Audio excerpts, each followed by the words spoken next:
Hey, beautiful people, welcome back to my YouTube channel. My name is Betty. In case you're new here, you're warmly welcome. On today's video, I'm going to be showing you two ways on how you can use onions to grow your hair.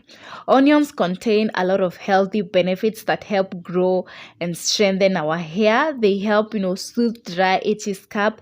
They also help clear dandruff. They inhibit hair thinning and hair fall. They help nourish dry or brittle hair, and also onions help fight scalp infections. So if you suffer from alopecia, you have a thinning hairline, you have weak hair that you suffer from hair loss, these will really help you a lot. Enjoy watching and don't forget to subscribe, like and share.